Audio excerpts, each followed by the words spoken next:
بسم اللہ الرحمن الرحیم۔ جب وہ اس کلام کو سنتے ہیں جو رسول پر اترا ہے تو تم دیکھتے ہو کہ حق شناسی کی اثر سے ان کی آنکھیں آنسوں سے تر ہو جاتی ہیں۔ وہ بول اٹھتے ہیں کہ پروردگار، ہم ایمان لائے، ہمارا نام گواہی دینے والوں میں لکھ لے۔ اور وہ کہتے ہیں کہ آخر کیوں نہ ہم اللہ پر ایمان لائیں اور جو حق ہمارے پاس آیا ہے اسے کیوں نہ مان لیں، جبکہ ہم اس بات کی خواہش رکھتے ہیں کہ ہمارا رب ہمیں سالے لوگوں میں شامل کرے۔ ان کے اس قول کی وجہ سے اللہ نے ان کو ایسی جنتیں عطا کی جن کے نیچے نہریں بہتی ہیں اور وہ ان میں ہمیشہ رہیں گے۔ یہ جزا ہے نیک رویہ اختیار کرنے والوں کے لیے۔ رہے وہ لوگ جنہوں نے ہماری آیات کو ماننے سے انکار کیا اور انہیں جھٹلایا تو وہ جہنم کے مستحق ہیں۔ اے لوگوں جو ایمان لائے ہو، جو پاک چیزیں اللہ نے تمہارے لیے حلال کی ہیں انہیں حرام نہ کر لو اور حد سے تجاوز نہ کرو۔ اللہ کو زیادتی کرنے والے سخت ناپسند ہیں۔ جو کچھ حلال و طیب رزق اللہ نے تم کو دیا ہے اسے کھاؤ پیو اور اس خدا کی نافرمانی سے بچتے رہو جس پر تم ایمان لاتے ہو۔ تم لوگ جو محمد قسمیں کھا لیتے ہو ان پر اللہ گرفت نہیں کرتا، مگر جو قسمیں تم جان بوجھ کر کھاتے ہو ان پر وہ ضرور تم سے مواخذہ کرے گا۔ ایسی قسم توڑنے کا کفارہ یہ ہے کہ 10 مسکینوں کو وہ اوسط درجے کا کھانا کھلاؤ جو تم اپنے بال بچوں کو کھلاتے ہو، یا انہیں کپڑے پہناؤ یا ایک غلام آزاد کرو۔ اور جو اس کی استطاعت نہ رکھتا ہو وہ 3 دن کے روزے رکھے۔ یہ تمہاری قسموں کا کفارہ ہے جب کہ تم قسم کھا کر توڑ دو۔ اپنی قسموں کی حفاظت کیا کرو، اس طرح اللہ اپنے احکام تمہارے لیے واضح کرتا ہے اور شاید کہ تم شکر گزار بنو۔ اے لوگوں جو ایمان لائے ہو، یہ شراب اور جوا اور یہ آستانے اور پانسے یہ سب گندے شیطانی کام ہیں، ان سے پرہیز کرو۔ امید ہے کہ تمہیں فلاح نصیب ہوگی۔ شیطان تو یہ چاہتا ہے کہ شراب اور جوئے کے ذریعے سے تمہارے درمیان عداوت اور بغض ڈال دے اور تمہیں خدا کی یاد سے اور نماز سے روک دے۔ پھر کیا تم ان چیزوں سے باز رہو گے؟ اللہ اور اس کے رسول کی بات مانو اور باز آ جاؤ۔ لیکن اگر تم نے حکم عدولی کی تو جان لو کہ ہمارے رسول پر صاف صاف حکم پہنچا دینے کی ذمہ داری تھی۔ جو لوگ ایمان لے آئے اور نیک عمل کرنے لگے انہوں نے پہلے جو کچھ کھایا پیا تھا اس پر کوئی گرفت نہ ہوگی، بشرطیہ کہ وہ آئندہ ان چیزوں سے بچے رہیں اور جو حرام کی گئی ہیں، اور ایمان پر ثابت قدم رہیں اور اچھے کام کریں۔ پھر جس چیز سے روکا جائے اس سے رکیں اور جو فرمان الہی ہو اسے مانیں۔ پھر خدا ترسی کے ساتھ نیک رویہ رکھیں۔ اللہ نیک کردار لوگوں کو پسند کرتا ہے۔ لوگوں جو ایمان لائے ہیں، اللہ تمہیں اس شکار کے ذریعے سے سخت آزمائش میں ڈالے گا جو بالکل تمہارے ہاتھوں اور نیزوں کی زد میں ہوگا، یہ دیکھنے کے لیے کہ تم میں سے کون اس سے غائبانہ ڈرتا ہے۔ اور جس نے اس نبی کے بعد اللہ کی مقرر کی ہوئی حد سے تجاوز کیا اس کے لیے دردناک سزا ہے۔ اور اے لوگوں جو ایمان لائے ہو، احرام کی حالت میں شکار نہ مارو، اور اگر تم میں سے کوئی جان بوجھ کر ایسا کر گزرے تو جانور اس نے مارا ہو اسی کے ہم بلہ ایک جانور اس مویشی میں سے نظر دینا ہوگا جس کا فیصلہ تم میں سے 2 عادل آدمی کریں گے، اور یہ نذرانہ کعبہ پہنچایا جائے گا، یا نہیں تو اس گناہ کے کفارہ میں چند مسکینوں کو کھانا کھلانا ہوگا، یا اس کے مقدر روزے رکھنے ہوں گے تاکہ وہ اپنے کیے کا مزہ چکھے۔ پہلے جو کچھ ہو چکا اسے اللہ نے معاف کر دیا، لیکن اب اگر کسی نے اس حرکت کا وعدہ کیا تو اس سے اللہ بدلہ لے گا۔ اللہ سب پر غالب ہے اور بدلہ لینے کی طاقت رکھتا ہے۔ تمہارے لیے سمندر کا شکار اور اس کا کھانا حلال کر دیا گیا، جہاں تم ٹھہرو وہاں بھی اسے کھا سکتے ہو اور قافلے کے لیے زیادہ راہ بھی بنا سکتے ہو، البتہ خشکی کا شکار جب تک تم احرام کی حالت میں ہو تم پر حرام کیا گیا ہے۔ بس بچو اس خدا کی نافرمانی سے جس کی پیشی میں تم سب گھیر کر حاضر کیے جاؤ گے۔ اللہ نے مقام محترم کعبہ کو لوگوں کے لیے اجتماعی زندگی کے قیام کا ذریعہ بنایا، اور ماہ حرام اور قربانی کے جانوروں اور کلادوں کو بھی اس کام میں معاون بنا دیا تاکہ تمہیں معلوم ہو جائے کہ اللہ آسمانوں اور زمین کے سب حالات سے باخبر ہے اور اسے ہر اس چیز کا علم ہے۔ خبردار ہو جاؤ، اللہ سزا دینے میں بھی سخت ہے اور اس کے ساتھ بہت درگزر اور رحم بھی کرنے والا ہے۔ رسول پر تو صرف پیغام پہنچا دینے کی ذمہ داری ہے، آگے تمہارے کھلے اور چھپے سب حالات کا جاننے والا اللہ ہے۔ اے پیغمبر صلی اللہ علیہ وسلم ان سے کہہ دو کہ پاک اور ناپاک بہرحال یکساں نہیں ہے، خواہ ناپاکی کو تمہیں کتنا ہی فریفتہ کرنے والی ہو۔ بس اے لوگوں جو عقل رکھتے ہو، اللہ کی نافرمانی سے بچتے رہو، امید ہے کہ تمہیں فلاح نصیب ہوگی۔ اے لوگوں جو ایمان لائے ہو، ایسی باتیں نہ پوچھا کرو جو تم پر ظاہر کر دی جائیں تو تمہیں ناگوار ہوں، لیکن اگر تم انہیں ایسے وقت پوچھو گے جب کہ قرآن نازل ہو رہا ہو تو تم پر کھول دی جائیں گی۔ اب تک جو کچھ تم نے کیا اسے اللہ نے معاف کر دیا، وہ درگزر کرنے والا اور بردبار ہے۔ تم سے پہلے ایک گروہ نے اسی قسم کے سوالات کیے تھے، پھر وہ لوگ انہی باتوں کی وجہ سے کفر میں مبتلا ہو گئے۔ اللہ نے نہ کوئی بحیرہ مقرر کیا ہے، نہ صاحبہ اور نہ وسیلہ اور نہ حام، مگر ایک کافر اللہ پر جھوٹی تہمت لگاتے ہیں، اور ان میں سے اکثر بے عقل ہے کہ ایسے احکامات کو مان رہے ہیں جن اور جب جسے کہا جاتا ہے کہ آؤ اس قانون کی طرف جو اللہ نے نازل کیا ہے اور آپ محمد صلی اللہ علیہ وسلم کی طرف، تو وہ جواب دیتے ہیں کہ ہمارے لیے تو بس وہی طریقہ کافی ہے جس پر ہم نے اپنے باپ کو اور دادا کو پایا ہے۔ کیا یہ باپ دادا ہی کی تقلید کیے جائیں گے خواہ وہ کچھ نہ جانتے ہوں اور صحیح راستہ کی انہیں خبر ہی نہ ہو؟ اے لوگوں جو ایمان لائے ہو، اپنی فکر کرو، کسی دوسرے کی گمراہی سے تمہارا کچھ نہیں بگڑتا۔ اگر تم خود راہ راست پر ہو، اللہ کی طرف تم سب کو پلٹ کر جانا ہے، وہ تمہیں بتا دے گا تم کیا کرتے رہے ہو۔ اے لوگوں جو ایمان لائے ہو، جب تم میں سے کسی کی موت کا وقت آ جائے اور وہ وصیت کر رہا ہو تو اس کے لیے شہادت کا مسئلہ یہ ہے کہ تمہاری جماعت میں سے 2 صاحب عدل آدمی گواہ بنائے جائیں، یا اگر تم سفر کی حالت میں ہو اور وہاں موت کی مصیبت پیش آ جائے تو غیر مسلموں ہی میں سے 2 گواہ لے لیے جائیں۔ پھر اگر کوئی شک پڑ جائے تو نماز کے بعد دونوں گواہوں کو مسجد میں روک لیا جائے، اور وہ خدا کی قسم کھا کر کہیں کہ ہم کسی ذاتی فائدے کے عوض شہادت بیچنے والے نہیں ہیں، اور خواہ کوئی ہمارا راستہ رشتہ دار ہی کیوں نہ ہو، ہم اس کی رعایت کرنے والے نہیں، اور نہ خدا واسطے کی گواہی کو ہم چھپانے والے ہیں۔ اگر ہم نے ایسا کیا تو گناہ گہرے میں شمار ہوں گے، لیکن اگر پتہ چل جائے کہ ان دونوں نے اپنے آپ کو گناہ میں مبتلا کیا ہے تو پھر ان کی جگہ 2 اور شخص جو اس کی نسبت شہادت دینے کے لیے اہل تر ہوں، ان لوگوں میں سے کھڑے ہوں جن کی حق تلفی ہوئی ہے، اور وہ خدا کی قسم کھا کر کہیں کہ ہماری شہادت ان کی شہادت سے زیادہ برحق ہے، اور ہم نے اپنی گواہی میں کوئی زیادتی نہیں کی ہے۔ اگر ہم ایسا کریں گے تو ظالموں میں سے ہوں گے۔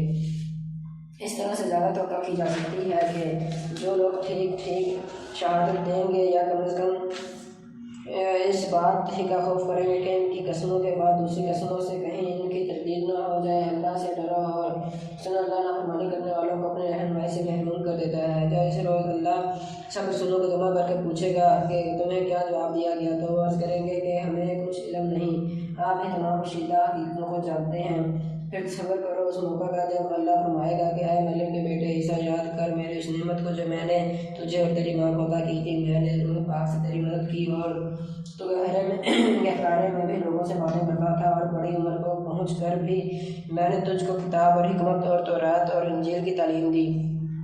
تو میرے حکم سے مٹی کا پتلا پرندے کی شکل کا بناتا اور اس میں پھونک مارتا تھا اور وہ میرے حکم سے پرندہ بن جاتا تھا۔ تو مادرزاد اندھے اور کوڑی کو میرے حکم سے اچھا کرتا تھا، اور تو مردوں کو میرے حکم سے نکالتا تھا۔ پھر جب تو بنی اسرائیل کے پاس ساری نشانیاں لے کر پہنچا تو اور جو لوگ ان میں سے منکر حق تھے انہوں نے کہا کہ یہ نشانیاں جادوگری کے سوا اور کچھ نہیں ہے، تو میں نے ہی تجھے ان سے بچایا۔ اور جب میں نے حواریوں کو اشارہ کیا کہ مجھ پر اور میرے رسول پر ایمان لاؤ، تب انہوں نے کہا کہ ہم ایمان لائے اور گواہ رہو کہ ہم مسلم ہیں۔ حواریوں کے سلسلہ میں یہ واقعہ بھی یاد رہے کہ جب حواریوں نے کہا کہ اے عیسیٰ ابن مریم، کیا آپ کا رب ہم پر آسمان سے کھانے کا ایک خوان اتار سکتا ہے؟ تو عیسیٰ نے کہا اللہ سے ڈرو اگر تم مومن ہو۔ انہوں نے کہا ہم بس یہ چاہتے ہیں کہ اس خوان سے کھانا کھائیں اور ہمارے دل مطمئن ہوں، اور ہمیں معلوم ہو جائے کہ آپ نے جو کچھ ہم سے کہا ہے وہ سچ ہے، اور ہم اس پر گواہ ہوں۔ اس پر عیسیٰ ابن مریم نے دعا کی، خدایا ہمارے رب ہم پر آسمان سے ایک خوان نازل کر جو ہمارے لیے اور ہمارے اگلے بچوں کے لیے خوشی کا موقع قرار پائے، اور تیری طرف سے ایک نشانی ہو، ہم کو رزق دے اور تو بہترین رازق ہے۔ اللہ نے جواب دیا، میں اس کو تم پر نازل کرنے والا ہوں، مگر اس کے بعد جو تم میں سے کفر کرے گا اسے میں ایسی سزا دوں گا جو دنیا میں کسی کو نہ دی گئی ہوگی۔ جب یہ احسانات یاد لا کر اللہ فرمائے گا کہ عیسیٰ علیہ السلام بن مریم، کیا تو نے لوگوں سے کہا تھا کہ خدا کے سوا مجھے اور میری ماں کو بھی خدا بنا لو؟ تو وہ جواب میں عرض کرے گا کہ سبحان اللہ، میرا یہ کام نہ تھا کہ وہ بات کہتا جس کے کہنے کا مجھے حق نہ تھا۔ اگر میں نے ایسی بات کہی ہوتی تو آپ کو ضرور علم ہوتا۔ آپ جانتے ہیں جو کچھ میرے دل میں ہے، اور میں نہیں جانتا جو کچھ کچھ آپ کے دل میں ہے۔ آپ تو ساری پوشیدہ حقیقتوں کے عالم ہیں۔ میں نے ان سے اس کے سوا کچھ نہ نہیں کہا جس کا آپ نے حکم دیا تھا، یہ کہ اللہ کی بندگی کرو جو میرا رب بھی ہے اور تمہارا رب بھی۔ میں اسی وقت تک ان کا نگران تھا جب تک کہ میں ان کے درمیان تھا۔ جب آپ نے مجھے واپس بلا لیا تو آپ ان کے نگران تھے، اور آپ تو ساری ہی چیزوں سے پر نگران ہیں۔ اب اگر آپ انہیں سزا دیں تو وہ آپ کے بندے ہیں، اور اگر معاف کر دیں تو آپ غالب اور دانا ہیں۔ تب اللہ فرمائے گا، یہ وہ دن ہے جس میں سچوں کو ان کی سچائی نفع دیتی ہے۔ وہ ان کے لیے ایسے باغ ہیں جن کے نیچے نہریں بہہ رہی ہیں، اور یہاں وہ ہمیشہ رہیں گے۔ اللہ ان سے راضی ہوا اور وہ اللہ سے یہی بڑی کامیابی ہے۔ زمین اور آسمانوں اور تمام دعوت کی بادشاہی اللہ ہی کے لیے ہے، اور وہ ہر چیز پر قدرت رکھتا ہے۔ بسم اللہ الرحمن الرحیم۔ الانعام۔ تعریف اللہ کے لیے ہے جس نے زمین اور آسمان بنائے، روشنی اور تاریکیاں پیدا کیں۔ پھر بھی جو لوگ جنہوں نے دعوت حق کو ماننے سے انکار کر دیا دوسروں کو اپنے رب کا ہمسر ٹھہرا رہے ہیں، وہی ہے جس نے تم کو مٹی سے پیدا کیا، پھر تمہارے لیے زندگی کی ایک مدت مقرر کر دی، اور ایک دوسری مدت بھی ہے جو اس کے ہاں طے شدہ ہے، مگر تم لوگ ہو کہ شک میں پڑے ہوئے ہو۔ وہی ایک خدا آسمانوں میں بھی ہے اور زمین میں بھی، تمہارے کھلے اور چھپے سب کا حال جانتا ہے، اور جو برائی یا بھلائی تم کماتے ہو اس سے خوب واقف ہے۔ لوگوں کا حال یہ ہے کہ ان کے رب کی نشانیوں میں سے کوئی نشانی ایسی نہیں جو ان کے سامنے آئی ہو اور انہوں نے اس سے منہ نہ موڑ لیا ہو، چنانچہ اب جو ان کے پاس آیا ہے تو اسے بھی انہوں نے جھٹلا دیا۔ اچھا، جس چیز کا وہ اب تک مذاق اڑاتے رہے ہیں، عنقریب اس کے متعلق کچھ خبریں انہیں پہنچیں گی۔ کیا انہوں نے دیکھا نہیں کہ ان سے پہلے کتنی ایسی قوموں کو ہم ہلاک کر چکے ہیں جن کا اپنے اپنے زمانے میں دورہ رہا ہے؟ ان کو ہم نے زمین میں وہ اقتدار بخشا تھا جو تمہیں نہیں بخشا ہے۔ ان پر ہم نے آسمان سے خوب بارشیں برسائیں اور ان کے نیچے نہریں بہا دیں، مگر جب انہوں نے کفران نعمت کیا تو آخرکار ہم نے ان کے گناہوں کی برداشت میں انہیں تباہ کر دیا اور ان کی جگہ دوسری طرح کے قوموں کو اٹھایا۔ اے پیغمبر صلی اللہ علیہ وسلم، اگر ہم تمہارے اوپر کوئی کاغذ میں لکھی لکھائی کتاب بھی اتار دیتے اور لوگ اسے اپنے ہاتھوں سے چھو کر بھی دیکھ لیتے، تب بھی جنہوں نے حق کا انکار کیا ہے وہ یہی کہتے کہ یہ تو سری جادو ہے۔ کہتے ہیں کہ اس نبی پر کوئی فرشتہ کیوں نہیں اتارا گیا؟ اگر کہیں ہم نے فرشتہ اتار دیا ہوتا تو اب تک کبھی کا فیصلہ ہو چکا ہوتا، پھر انہیں کوئی مہلت نہ دی جاتی، اور اگر ہم فرشتے کو اتارتے تو تب بھی اسے انسانی شکل ہی میں اتارتے اور اسی طرح انہیں اسی شبہ میں مبتلا کر دیتے جس میں اب یہ مبتلا ہے۔ اے محمد صلی اللہ علیہ وسلم، تم سے پہلے بھی بہت سے رسولوں کا مذاق اڑایا جا چکا ہے، مگر ان کا مذاق اڑانے والوں پر آخرکار وہی حقیقت مسلط ہو کر رہی جس کا وہ مذاق اڑاتے تھے۔ ان سے کہو ذرا زمین میں چل پھر کر دیکھو جھٹلانے والوں کا کیا انجام ہوا ہے۔ ان سے پوچھو آسمانوں اور زمین میں جو کچھ ہے وہ کس کا ہے؟ کہو سب کچھ اللہ ہی کا ہے۔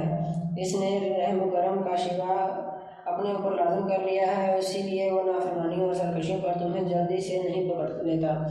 قیامت کے روز وہ تم سب کو ضرور جمع کرے گا۔ یہ بالکل ایک غیر مشتبہ حقیقت ہے، مگر جن لوگوں نے اپنے آپ کو خود تباہی کے خطرے میں مبتلا کر لیا ہے وہ اسے نہیں مانتے۔ رات کے اندھیرے اور دن کے اجالے میں جو کچھ ٹھہرا ہوا ہے سب اللہ کا ہے، اور وہ سب کو سنتا اور جانتا ہے۔ کہو اللہ کو چھوڑ کر کیا میں کسی اور کو اپنا سرپرست بنا لوں، اس خدا کو چھوڑ کر جو زمین اور آسمان کا خالق ہے اور جو روزی دیتا ہے روزی لیتا نہیں ہے۔ کہو مجھے تو یہی حکم دیا گیا ہے کہ سب سے پہلے اس کے آگے سر تسلیم خم کروں، اور تاکید کی گئی ہے کہ کوئی شرک کرتا ہے تو کرے، تو بہرحال مشرکوں میں شامل نہ ہو۔ کہو اگر میں اپنے رب کی نافرمانی کروں تو ڈرتا ہوں کہ ایک بڑے خوفناک سے دن مجھے سزا بھگتنی پڑے گی۔ اس دن جو سزا سے بچ گیا اس پر اللہ نے بڑا ہی رحم کیا اور یہی نمایاں کامیابی ہے۔ اگر اللہ تمہیں کسی قسم کا نقصان پہنچائے تو اس کے سوا کوئی نہیں جو تمہیں اس نقصان سے بچا سکے۔ اگر وہ تمہیں کسی بھلائی سے بہرہ مند کرے تو وہ ہر چیز پر قادر ہے، وہ اپنے بندوں پر کامل اختیارات رکھتا ہے اور دانا اور باخبر ہے۔ ان سے پوچھو جس کی گواہی سب سے بڑھ کر ہے، کہو میرے اور تمہارے درمیان اللہ گواہ ہے، اور یہ قرآن میری طرف نظریہ وحی بھیجا گیا ہے تاکہ تمہیں وہ جس کو یہ پہنچے سب کو مطلبہ کر دوں۔ کیا واقعی تم کے ساتھ دوسرے خدا بھی کہیں، کہو میں تو اس کی شہادت ہرگز نہیں دے سکتا، کہو خدا تو وہی ایک ہے اور میں اس شرک سے قطعی بیزار ہوں جس میں تم مبتلا ہو۔ جن لوگوں کو ہم نے کتاب دی ہے وہ اس بات کو اس طرح غیر مشتبہ طور پر پہچانتے ہیں جیسے ان کو اپنے بیٹوں کی پہچاننے میں کوئی اشتباہ پیش نہیں آتا، مگر جنہوں نے اپنے آپ کو خود خسارے میں ڈال دیا ہے وہ اسے نہیں مانتے۔ اور اس شخص سے بڑھ کر ظالم کون ہوگا جو اللہ پر جھوٹا بہتان لگائے اور یا اللہ کی نشانیوں کو جھٹلائے؟ یقیناً ایسے ظالم کبھی فلاح نہیں پا سکتے۔ جس روز ہم ان سب کو اکٹھا کریں گے اور مشرکوں سے پوچھیں گے کہ اب وہ تمہارے ٹھہرائے ہوئے شریک کہاں ہیں جن کو تم اپنا خدا سمجھتے تھے، تو اس کے سوا کوئی فتنہ نہ اٹھا سکیں گے کہ یہ جھوٹا بیان دیں گے کہ اے ہمارے آقا تیری قسم ہم ہرگز مشرک نہ تھے۔ دیکھو اس وقت کس طرح اپنے اوپر آپ جھوٹ گھڑیں گے اور وہاں ان کے سارے بناوٹی معبود گم ہو جائیں گے۔ ان میں سے بعض لوگ ایسے ہیں جو کان لگا کر تمہاری بات سنتے ہیں، مگر حال یہ ہے کہ ہم نے ان کے دلوں پر پردے ڈال رکھے ہیں جن کی وجہ سے وہ اس کو کچھ نہیں سمجھتے، اور ان کے کانوں میں گرانی ڈال دی گئی ہے کہ سب کچھ سننے پر بھی کچھ نہیں سنتے۔ وہ خواہ کوئی نشانی دیکھ لیں اس پر ایمان لا کر نہ دیں گے۔ حد یہ ہے کہ جب وہ تمہارے پاس آ کر تم سے جھگڑتے ہیں تو ان میں سے جن لوگوں نے انکار کا فیصلہ کر لیا ہے وہ ساری باتیں سننے کے بعد یہی کہتے ہیں کہ یہ ایک داستان کائنہ کے سوا کچھ نہیں۔ وہ اس امر حق کو قبول کرنے سے لوگوں کو روکتے ہیں اور خود بھی اس سے دور بھاگتے ہیں۔ وہ سمجھتے ہیں کہ اس حرکت سے وہ تمہارا کچھ بگاڑ رہے ہیں، حالانکہ دراصل وہ خود اپنی ہی تباہی کا سامان کر رہے ہیں، مگر انہیں اس کا شعور نہیں ہے۔ کاش تم اس وقت کی حالت دیکھ سکتے جب وہ دوزخ کے کنارے کھڑے کیے جائیں گے۔ اس وقت وہ کہیں گے کہ کاش کوئی صورت ایسی ہو کہ ہم دنیا میں پھر واپس بھیجے جائیں اور اپنے رب کی نشانیوں کو نہ جھٹلائیں اور ایمان لانے والوں میں شامل ہوں۔ در حقیقت یہ بات وہ محض اس وجہ سے کہیں گے کہ جس حقیقت پر انہوں نے پردہ ڈال رکھا تھا وہ اس وقت بے نقاب ہو کر ان کے سامنے آ چکی ہوگی، وگرنہ انہیں سابق زندگی طرف واپس بھیجا جائے تو پھر وہی سب کچھ کریں جس سے انہیں منع کیا گیا ہے۔ وہ تو ہیں ہی جھوٹے، اس لیے اپنی اس خواہش کا اظہار میں بھی جھوٹ ہی سے کام لیں گے۔ آج یہ لوگ کہتے ہیں کہ زندگی جو کچھ بھی ہے بس یہی دنیا کی زندگی ہے اور مرنے کے بعد ہرگز دوبارہ نہ اٹھائے جائیں گے۔ کاش وہ منظر تم دیکھ سکو جب یہ اپنے رب کے سامنے کھڑے کیے جائیں گے۔ اس وقت ان کا رب ان سے پوچھے گا کہ کیا یہ حقیقت نہیں ہے؟ کہ کہیں گے یہ ہاں یہ ہمارے رب یہ حقیقت ہی ہے۔ وہ فرمائے گا اچھا تو اب اپنے انکار حقیقت کے پاداش میں عذاب کا مزہ چکھو۔ نقصان میں پڑ گئے وہ لوگ جنہوں نے اللہ سے اپنی ملاقات کی اطلاع کو جھوٹ قرار دیا۔ جب اچانک وہ گھڑی آ جائے گی تو یہی لوگ کہیں گے افسوس ہم سے اس معاملے میں کیسی تقصیر ہوئی، اور ان کا حال یہ ہوگا کہ اپنی پیٹھوں پر اپنے گناہوں کا بوجھ لادے ہوئے ہوں گے۔ دیکھو کیسا بڑا بوجھ ہے جو یہ اٹھا رہے ہیں۔ دنیا کی زندگی تو ایک کھیل اور ایک تماشا ہے، حقیقت میں آخرت ہی کا مقام ان لوگوں کے لیے بہتر ہے جو ضیاءکاری سے بچنا چاہتے ہیں۔ پھر کیا تم عقل سے کام نہ لوگے؟ اے محمد صلی اللہ علیہ وسلم ہمیں معلوم ہے کہ جو باتیں یہ لوگ بناتے ہیں ان سے تمہیں رنج ہوتا ہے، لیکن یہ لوگ تمہیں نہیں جھٹلاتے، مگر یہ ظالم دراصل اللہ کی آیات کا انکار کر رہے ہیں۔ تم سے پہلے بھی بہت سے رسول جھٹلائے جا چکے ہیں، مگر اس تکذیب پر اور ان اذیتوں پر جو انہیں پہنچائی گئی انہوں نے صبر کیا یہاں تک کہ انہیں ہماری مدد پہنچ گئی۔ اللہ کی باتوں کو بدلنے کی طاقت کسی نے نہیں ہے، اور پچھلے رسولوں کے ساتھ جو کچھ پیش آیا اس کی خبر تمہیں پہنچ ہی چکی ہے۔ تاہم اگر ان لوگوں کی بے رخی تم سے برداشت نہیں ہوتی تو اگر تم میں کچھ زور ہے تو زمین میں کوئی سرنگ ڈھونڈو یا آسمان میں سیڑھی لگاؤ اور ان کے پاس کوئی نشانی لانے کی کوشش کرو۔ اگر اللہ چاہتا تو ان سب کو ہدایت پر جمع کر سکتا تھا، لہٰذا نادان مت بنو۔ دعوت حق پر لبیک وہی لوگ کہتے ہیں جو سننے والے ہیں۔ رہے مردے تو انہیں تو اللہ بس قبروں ہی سے اٹھائے گا اور پھر وہ اس کی عدالت میں پیش ہونے کے لیے واپس لائے جائیں گے۔ یہ لوگ ہیں کہ اس نبی پر اس کے رب کی طرف سے کوئی نشانی کیوں نہیں اتری؟ کہتے ہیں وہ اللہ نشانی اتارنے کی پوری قدرت رکھتا ہے، مگر ان میں سے اکثر لوگ نادانی میں مبتلا ہیں۔ زمین میں چلنے والے کسی جانور ہو، ہوا میں پروں سے اڑنے والے کسی پرندے کو دیکھ لو، یہ سب تمہاری ہی طرح کی انواع ہے۔ ہم نے ان کی تقدیر کے نوشتے میں کوئی کسر نہیں چھوڑی ہے، پھر یہ سب اپنے رب کی طرف سمیٹے جاتے ہیں۔ مگر جو لوگ ہماری نشانیوں کو جھٹلاتے ہیں وہ بہرے اور گونگے ہیں، تاریکی میں پڑے ہوئے ہیں۔ اللہ جسے چاہتا ہے بھٹکا دیتا ہے اور جسے چاہتا ہے سیدھے راستے پر لگا دیتا ہے۔ ان سے کہو ذرا غور کر کے بتاؤ، اگر کبھی تم پر اللہ کی طرف سے کوئی بڑی مصیبت آ جاتی ہے یا آخری گھڑی آ پہنچتی ہے تو کیا اس وقت تم اللہ کے سوا کسی اور کو پکارتے ہو؟ بولو اگر تم سچے ہو اس وقت تم اللہ ہی کو پکارتے ہو، پھر اگر وہ چاہتا ہے تو اس مصیبت کو تم پر سے ٹال دیتا ہے۔ ایسے موقعوں پر تم اپنے ٹھہرائے ہوئے شریکوں کو بھول جاتے ہو۔ تم سے پہلے بہت سی قوموں کی طرف ہم نے رسول بھیجے اور ان قوموں کو مصائب و اللہ میں مبتلا کیا تاکہ وہ عاجزی کے ساتھ ہمارے سامنے جھک جائیں، مگر بس جب ہماری طرف سے ان پر سختی آئی تو کیوں نہ انہوں نے عاجزی اختیار کی، مگر ان کے دل تو اور سخت ہو گئے اور شیطان نے ان کو اطمینان دلا دیا کہ جو کچھ تم کر رہے ہو خوب کر رہے ہو۔ پھر جب انہوں نے اس نصیحت کو جو انہیں کی گئی تھی بھلا دیا تو ہم نے ہر طرح کی خوشحالیوں کے دروازے ان کے لیے کھول دیے یہاں تک کہ جب وہ ان بخششوں میں جو انہیں عطا کی گئی تھی خوب مگن ہو گئے تو اچانک ہم نے انہیں پکڑ لیا، اور اب حال یہ ہے کہ وہ ہر خیر سے مایوس تھے۔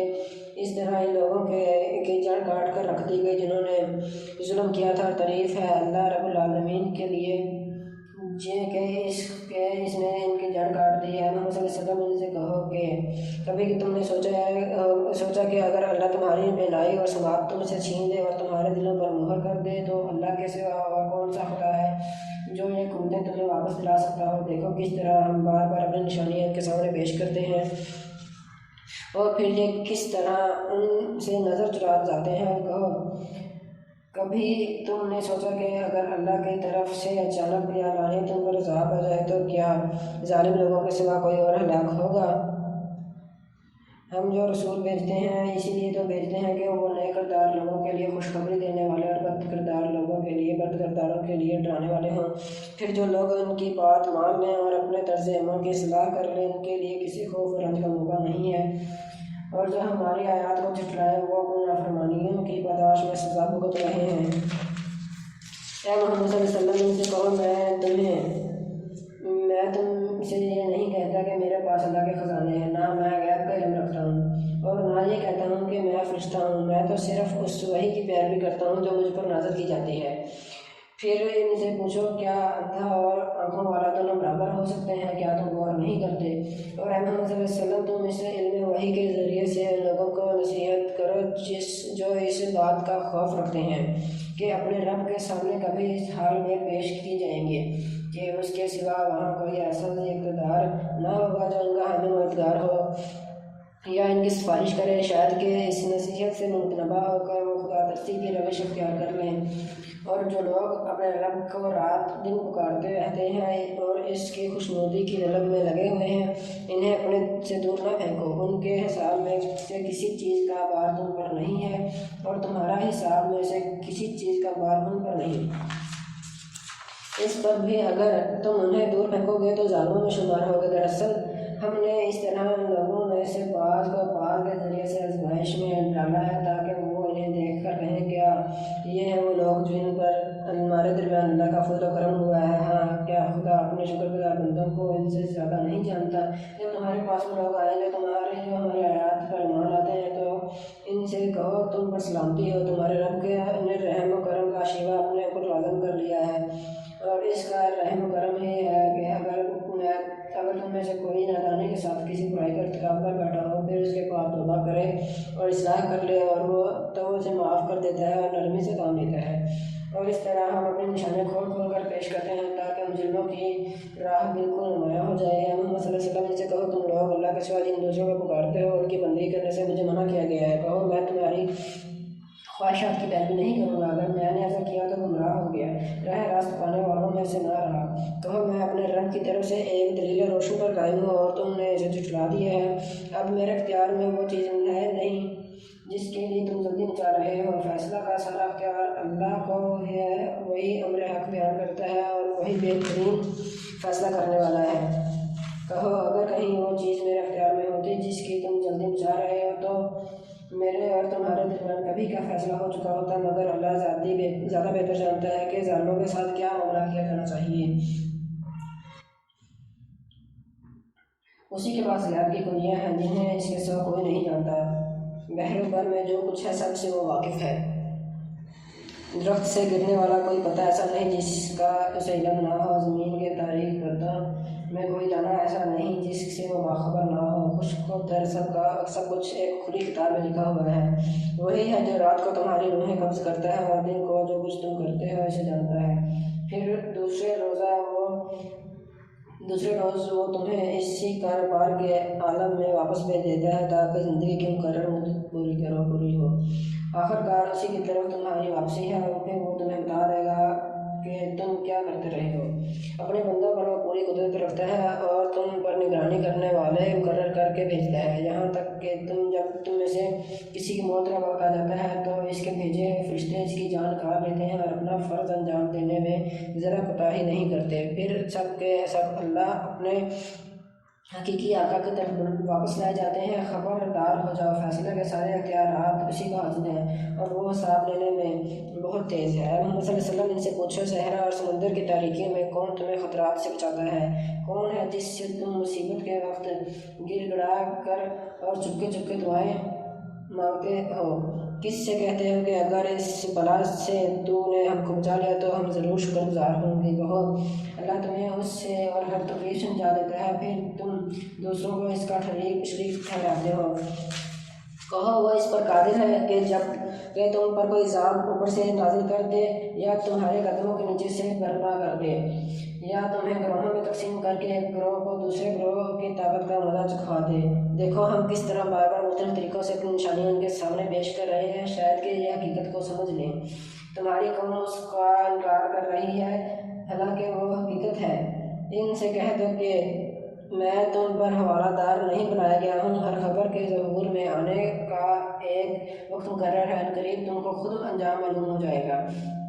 اور اے محمد صلی اللہ علیہ وسلم، جب تم دیکھو کہ لوگ ہمارے آیات پر نکتہ چینیاں کر رہے ہیں تو ان کے پاس سے ہٹ جاؤ یہاں تک کہ وہ اس گفتگو کو چھوڑ کر دوسری باتوں میں لگ جائیں۔ اور اگر کبھی شیطان تمہیں بلاوے میں ڈال دے تو جس وقت تمہیں اس غلطی کا احساس ہو جائے اس کے بعد پھر ایسے ظالم لوگوں کے پاس نہ بیٹھو۔ ان کے حساب میں سے کسی چیز کی ذمہ داری پرہیزگار لوگوں پر نہیں ہے، البتہ نصیحت کرنا ان کا فرض ہے، شاید کہ وہ غلط روی سے بچ جائیں۔ چھوڑو ان لوگوں کو جنہوں نے اپنے دین کو کھیل اور تماشا بنا رکھا ہے اور جنہیں دنیا کی زندگی فریب و مطلع کیے ہوئے ہے۔ ہم اگر یہ قرآن سنا کر نصیحت اور تنبیہ کرتے رہو کہ کہیں کوئی شخص اپنے کیے کرتوتوں کے وبال میں گرفتار نہ ہو جائے، اور گرفتار بھی اس حال میں ہو کہ اللہ سے بچانے والا کوئی حامی مددگار اور کوئی سفارشی اس کے لیے نہ ہو، اور اگر وہ ہر ممکن چیز فدیہ میں دے کر چھوٹنا چاہے تو وہ بھی اس سے قبول نہ کی جائے گی، کیونکہ ایسے لوگ تو خود اپنی کمائی کے نتیجے میں پکڑے جائیں گے۔ ان کو تو اپنے انکار حق کے معاوضے میں کھولتا ہوا پانی پینے اور دردناک عذاب بھگتنے کو ملے گا۔ اے محمد صلی اللہ علیہ وسلم، ان سے پوچھو کیا ہم اللہ کو چھوڑ کر ان کو پکاریں جو نہ ہمیں نفع دے سکتے ہیں نہ نقصان، اور جب کہ اللہ ہمیں سیدھا راستہ دکھا چکا ہے تو کیا اب ہم الٹے پاؤں پھر جائیں؟ کیا ہم اپنا حال اس شخص کا سا کر لیں جسے شیطانوں نے صحرا میں بھٹکا دیا ہو اور وہ حیران و سرگردان پھر رہا ہو، حالانکہ یہ کہ اس کے ساتھی اسے پکار رہے ہوں کہ ادھر آ، سیدھی راہ موجود ہے؟ کہو حقیقت میں صحیح رہنمائی تو صرف اللہ ہی کی رہنمائی ہے، اور اس کی طرف سے ہمیں یہ حکم ملا ہے کہ مالک کائنات کے آگے سے اطاعت خم کر دو، نماز قائم کرو اور اس کی نافرمانی سے بچو، اور اسی کی طرف تم سمیٹے جاؤ گے۔ وہی ہے جس نے آسمان و زمین کو برحق پیدا کیا ہے، اور جس دن وہ کہے گا کہ حشر ہو جائے اسی دن وہ ہو جائے گا، اس کا ارشاد عین حق ہے، اور جس روز سور پھونکا جائے گا اس روز بادشاہی اسی کی ہوگی، وہ غیب و شہادت کا اور ہر چیز کا عالم ہے اور دانا اور باخبر ہے۔ ابراہیم علیہ السلام کا واقعہ یاد کرو جب کہ اس نے اپنے باپ آزر سے کہا تھا، کیا تو بتوں کو خدا بناتا ہے؟ میں تو تجھے اور تیری قوم کو کھلی گمراہی میں پاتا ہوں۔ ابراہیم علیہ السلام کو ہم اسی طرح زمین اور آسمانوں کا نظام میں سلطنت دکھاتے تھے، اور اس لیے دکھاتے تھے کہ وہ یقین کرنے والوں میں سے ہو جائے۔ چنانچہ جب رات اس پر طاری ہوئی تو اس نے ایک تارا دیکھا کہ کہا یہ میرا رب ہے، مگر جب وہ ڈوب گیا تو بولا ڈوب جانے والوں کا تو میں گرویدہ نہیں ہوں۔ پھر جب چمکتا چاند نظر آیا تو کہا یہ میرا رب ہے، مگر جب وہ بھی ڈوب گیا تو کہا اگر میرے رب نے میری رہنمائی نہ کی ہوتی تو میں بھی گمراہ لوگوں میں شامل ہو گیا ہوتا۔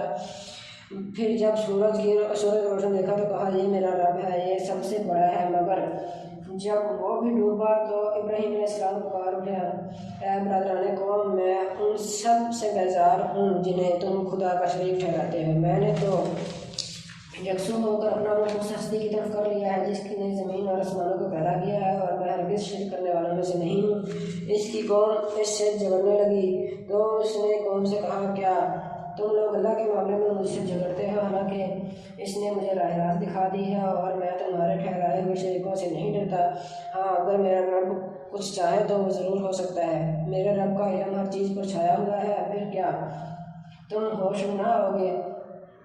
اور آخر میں تمہارے ٹھہرائے ہوئے شریکوں میں سے کیسے ڈروں جبکہ اللہ کے ساتھ ان چیزوں کو خدائی میں شریک بناتے ہوئے نہیں ڈرتے؟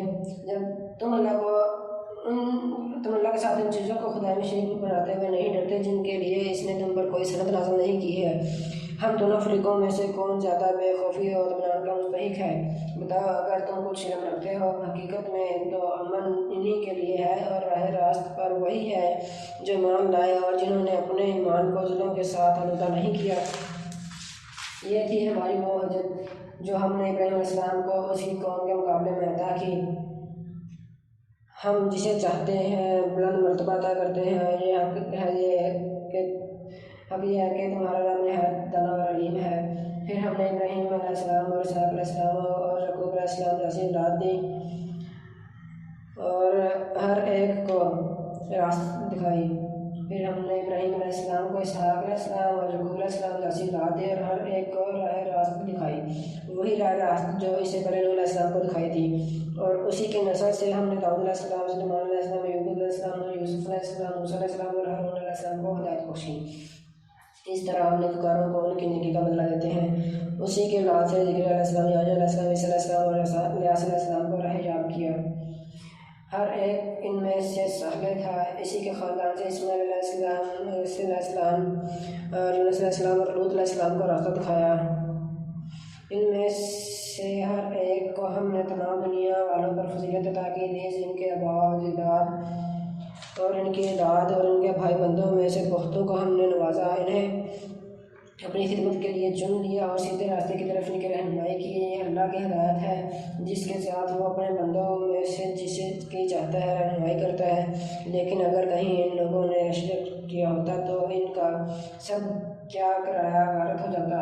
وہ لوگ تھے جن کو ہم نے کتاب اور حکم کی نبوت عطا کی تھی۔ اگر یہ لوگ اس کو ماننے سے انکار کرتے ہیں تو پرواہ نہیں، ہم نے کچھ اور لوگوں کو یہ نعمت سونپ دی ہے جو اس کے منکر نہیں ہیں۔ اے محمد صلی اللہ علیہ وسلم، وہی لوگ اللہ کی طرف سے ہدایت یافتہ تھے، انہیں کے راستے پر تم چلو اور کہہ دو کہ میں اس تبلیغ و ہدایت کے احکام پر تم سے کسی اجر کا طالب نہیں ہوں۔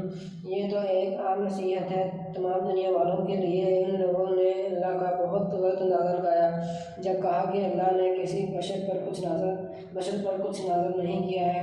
ان سے پوچھو، پھر وہ کتاب جسے موسیٰ علیہ السلام لایا تھا تو جو تمام انسانوں کے لیے روشنی اور ہدایت تھی، جسے تم پارا پارا کر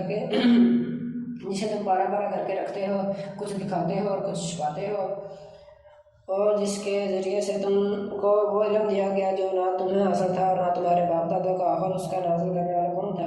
بس اتنا کہہ دو کہ اللہ، پھر انہیں اپنی دلیل بازیوں سے کھیلنے کے لیے چھوڑ دو۔ اسی کتاب کی طرف ایک کتاب ہے جسے ہم نے نازل کیا ہے، بڑی خیر و برکت والی ہے، اس چیز کی تصدیق کرتی ہے جو اس سے پہلے آئی تھی، اور اس لیے نازل کی گئی ہے کہ اس کے ذریعے سے تم بستیوں کے اس مرکز یعنی مکہ اور اس کے اطراف میں رہنے والوں کو مطلع کرو۔ جو لوگ آخرت کو مانتے ہیں وہ اس کتاب پر ایمان لاتے ہیں، اور ان کا حال یہ ہے کہ اپنی نمازوں کی پابندی کرتے ہیں۔ اور اس شخص سے بڑا ظالم اور کون ہوگا جو اللہ پر جھوٹا بہتان گڑھے یا کہے کہ مجھ پر وحی آئی ہے، حالانکہ اس پر کوئی وحی نازل نہ کی گئی ہو، یا جو اللہ کی نازل کردہ چیز کے مقابلے میں کہے کہ میں بھی ایسی چیز نازل کر کے دکھا دوں گا۔ کاش تم ظالموں کو اس حالت میں دیکھ سکو کہ جبکہ وہ سکرات موت میں ڈبکیاں کھا رہے ہوتے ہیں اور فرشتے ہاتھ بڑھا بڑھا کر کہہ رہے ہوتے ہیں کہ لاؤ نکالو اپنی جان، آج تمہیں ان باتوں کی پاداش میں ذلت کا عذاب دیا جائے گا جو تم اللہ پر تہمت رکھ کر ناحق بکا کرتے تھے اور اس کی آیات کے مقابلے میں سرکشی دکھاتے تھے۔ اور اللہ فرمائے گا، لو اب تم ویسے ہی تنہا ہمارے سامنے حاضر ہو گئے جیسے ہم نے تمہیں پہلی مرتبہ اکیلا پیدا کیا تھا۔ جو کچھ ہم نے تمہیں دنیا میں دیا تھا وہ سب تم پیچھے چھوڑ آئے ہو، اور اب ہم تمہارے ساتھ تمہارے ان سفارشوں کو بھی نہیں دیکھتے جن کے متعلق تم سمجھتے تھے کہ تمہارے کام لانے میں ان کا بھی کچھ حصہ ہے۔ تمہارے آپس کے سب رابطے ٹوٹ گئے اور وہ سب تم سے گم ہو گئے جن کا تم زام رکھتے تھے۔ دانے اور گٹھلی کو پھاڑنے والا اللہ ہے، وہی زندہ کو مردہ سے نکالتا ہے اور وہی مردہ کو زندہ سے خارج کرتا ہے۔ یہ سارے کام کرنے والا تو اللہ ہے، پھر تم کدھر بہکے چلے جا رہے ہو؟ پردہ شب کو چاک کر کے وہی سگا نکالتا ہے، اسی نے رات کو سکون کا وقت بنایا ہے، اسی نے چاند اور سورج کے طلوع و غروب کا حساب مقرر کیا ہے۔ یہ سب اسی زبردست قدرت اور علم رکھنے والے کے ٹھہرائے ہوئے اندازے ہیں، اور وہی ہے جس نے تمہارے لیے تاروں کو صحرا اور سمندر کی تاریکیوں میں راستہ معلوم کرنے کا ذریعہ بنایا۔ دیکھو ہم نے نشانیاں کھول کر بیان کر دی ہیں ان لوگوں کے لیے جو علم رکھتے ہیں، اور وہی ہے جس نے ایک متنفس سے تم کو پیدا کیا، پھر ہر ایک کے لیے ایک جائے قرار ہے اور ایک اس کے سونپے جانے کی جگہ۔ یہ نشانیاں ہم نے واضح کر دی ہیں ان لوگوں کے لیے جو سمجھ بوجھ رکھتے ہیں، اور وہی ہے جس نے آسمان سے پانی برسایا، پھر اس کے ذریعے سے ہر قسم کی نباتات اگائی، پھر اسے ہرے ہرے کھیت اور درخت پیدا کیے، پھر ان سے تہ بتہ چڑھے ہوئے دانے نکالے اور کھجور کے شگوفوں سے پھلوں کے گچھے پیدا کیے، اور جو بوجھ کے مارے جھکے پڑے ہیں، اور انگور، زیتون اور انار کے باغ لگائے جن کے پھل ایک دوسرے سے ملتے جلتے بھی ہیں، اور پھر ہر ایک کی خصوصیات جدا جدا بھی ہیں۔ یہ درخت جب پھلتے ہیں تو ان میں پھل آنے اور پھر ان کے پکنے کی کیفیت ذرا غور کی نظر سے دیکھو۔ ان چیزوں میں نشانیاں ہیں ان لوگوں کے لیے جو ایمان لاتے ہیں۔ اس پر بھی لوگوں نے جنوں کو اللہ کا شریک ٹھہرا دیا، حالانکہ وہ ان کا خالق ہے، اور بے جانے بوجھے اس کے لیے بیٹے اور بیٹیاں تصنیف کرتی ہیں، حالانکہ وہ پاک اور بالا تر ہے ان باتوں سے جو یہ لوگ کہتے ہیں۔ وہ تو آسمانوں اور زمین کا موجود ہے، اس کا کوئی بیٹا کیسے ہو سکتا ہے جبکہ کوئی اس کی شریک زندگی ہی نہیں ہے۔ اس نے ہر چیز کو پیدا کیا ہے اور وہ ہر چیز کا علم رکھتا ہے۔ یہ ہے اللہ تمہارا رب، کوئی خدا اس کے سوا نہیں ہے، ہر چیز کا خالق، لہٰذا اسی کی بندگی کرو، اور وہ ہر چیز کا کفیل ہے۔ نگاہیں اس کو نہیں پا سکتی اور وہ نگاہوں کو پا لیتا ہے، وہ نہایت باریک بھی اور باخبر ہے۔ دیکھو تمہارے پاس تمہارے رب کی طرف سے بصیرت کی روشنیاں آ گئی ہیں، اب جو بے نائی سے کام لے گا اپنا ہی بھلا کرے گا، اور جو اندھا بنے گا خود نقصان اٹھائے گا۔ میں تم پر کوئی پاسبان نہیں ہوں۔ اس طرح ہم اپنی آیات کو بار بار مختلف طریقوں سے بیان کرتے ہیں، اور اس لیے کرتے ہیں کہ یہ لوگ کہیں تم کسی سے پڑھ کے آئے ہو، اور جو لوگ علم رکھتے ہیں ان پر ہم حقیقت کو روشن کر دیں۔ اے محمد صلی اللہ علیہ وسلم، اس وحی کی پیروی کیے جو تم پر تمہارے رب کی طرف سے نازل ہوئی ہے، کیونکہ اس ایک رب کے سوا کوئی اور خدا نہیں ہے، اور ان مشرکین کے پیچھے نہ پڑو۔ اگر اللہ کی مشیت ہوتی تو وہ خود ایسا بندوبست کر سکتا تھا یہ لوگ شرک نہ کرتے۔ تم کو ہم نے ان پر پاسبان مقرر نہیں کیا ہے اور نہ تم ان پر حوالہ دار ہو۔ اور اے ایمان لانے والو، یہ لوگ اللہ کے سوا جن کو پکارتے ہیں انہیں گالیاں نہ دو، کہیں ایسا نہ ہو کہ یہ شرک سے آگے بڑھ کر جہالت کی بنا پر اللہ کو گالیاں دینے لگیں۔ ہم نے تو اسی طرح ہر گروہ کے لیے اس کے عمل کو خوشنما بنا دیا ہے، پھر انہیں اپنے رب ہی کی طرف پلٹ کر آنا ہے، اسے تو انہیں بتا دے گا کہ وہ کیا کرتے رہے ہیں۔ یہ لوگ کڑی کڑی قسمیں کھا کر کہتے ہیں کہ اگر کوئی نشانی ہمارے سامنے آ جائے تو ہم اس پر ایمان لے آئیں گے۔ اے محمد صلی اللہ علیہ وسلم، ان سے کہو کہ نشانیاں تو اللہ کے پاس ہیں، اور تمہیں کیسے سمجھایا جائے کہ اگر نشانیاں آ بھی جائیں تو یہ ایمان لانے والے نہیں۔ ہم اسی طرح ان کے دلوں اور نگاہوں کو پھیر رہے ہیں جس طرح یہ پہلی مرتبہ اس پر ایمان نہیں لائے تھے، ہم انہیں ان کی سرکشی ہی میں بھٹکنے کے لیے چھوڑے دیتے ہیں۔ الحمد للہ، صدق اللہ العظیم۔